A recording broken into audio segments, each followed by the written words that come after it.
ni Baldwin og Sword of Christ nga gitukod ni Campbell dito sa US America. Pagkaminyon ako, akong asawa Katoliko, maglalis mi kanunay. Pero kanto akong ugangan nga mampuon Santos Rosario namatay September adlaw yung Sabado. Nagtuman yang saat sa magabidin, mag-ampo na ko, ako mahimong Katoliko. Pagkahuman na ito, apil ko ang Formons dito Cebu City. Hingapil ko ang Saksing Yuba. Hingapil ko ang Samarista. Kay Guro adlaw kato, may pupahuay. Hingapil ko dito kay Basing Sakto to. Wala kan. Tibalhin ko layo ng Leon. Hingapil ko ang Iglesia ni Cristo. Hinganang og layo sa Ginoo nga akong pagtuo. Kay dito sa Yuba, si Kristo, Diyos nga gamay. Pagkatulog si Iglesia ni Cristo, natao ng Diyos Kristo, ina Diyos. Kunya na brainwash ko sa bundagin o sa Samarista na si Kristo Diyos ka ko, dito na nubusway Diyos. Di na Diyos si Kristo. O kunya, may apel ko sa Mormon na gitawag nila o si Elder. Nagdiktay sila, mato sa amo. Ang akong sweldo, 12 pesos, pangayungon niya ang lighting. 12 pesos ang sweldo, pangayungan po sa lighting. May iyong ko, Brad, elders, magbuwag lang ta, Brad. Kaya akong lighting, imong iyakuahon, puwag lang sa kong ganon. Hibiya ko sa Mormon, hibalhin ko laing tinuhan, hingapil ko o pautinhit, born again, Christian.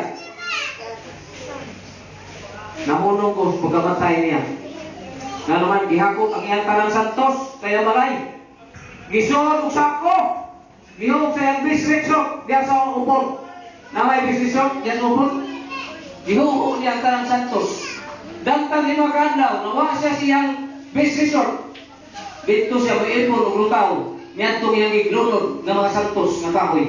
Imagine sa kahoy sa mga santos ilang ipanamasa-masa ni gibusan. Sumunang kamo may suod na una-una mo na. Kagamo ingon mga ipanabay ninyong maimahin, kagutong sa turbago na kung inyo nang gibuhat karon at tumus pare ikumpisal ng inyong gibuhat kay dili ito mapasaylo, ma-inferno ka kung di ka mo akumpisa.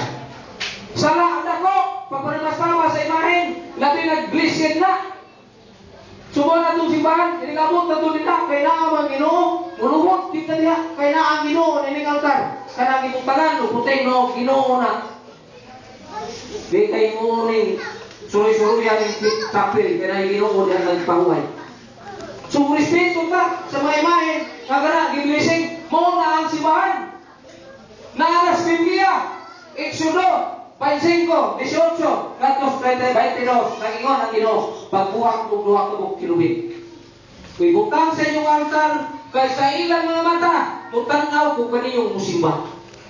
So kala mga imahin na gibutang kana tong santo sa tulinyo itong background larawan na pero tinuod man ang ibig sa kalibutan di na maglarawan ni mo baksidor larawanan ni siya pagkatao kaya tao man si Kristo sa bata. Tanawan niyo sa internet ang title ni The Splendor of the Church kang Padre Abi Argenzuela na siya hubad ng Biblia nga ang pong santo ninyo, babasa natin sa Biblia. Unsa lang santo? Balaan sa Binisaya.